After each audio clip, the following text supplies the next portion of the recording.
Even very strong grandmasters are not immune against blunders. In this position, it is black's turn, the grandmaster's turn, and you're supposed to find the best move. What would you play? Let me know in the comments. Here, I would check two moves. For one, that's rook to e4, because that's a check and it's the most forcing move. And then there's also a takes b4, another very forcing move. The point isn't as much that we capture something, but we will elaborate this a little bit later. Let's start with rook to e4. As we can see, after rook e4, there's king to c3. And now the problem is that ideas such as d4 are simply not working because here too much material is hanging. Also, this intermediate move of capturing on b4 will not lead to much. And as we can see, the position should be very, very close to equal. So there's not much black can do here.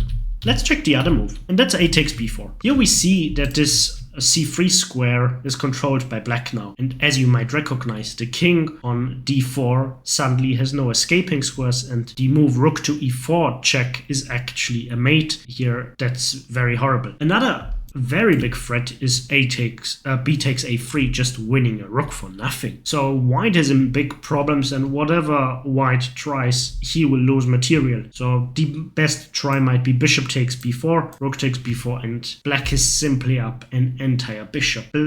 White has no pawns for compensation, nothing. This position is completely lost. And shockingly, the grandmaster Gulya Sachs here played rook to e4 check instead, and unfortunately didn't win the game. It ended in a draw. Very interesting, but also very easy to miss, especially when you count on moves such as this d4 check. For more chess content, follow this channel and hit the like button. See you in the next video.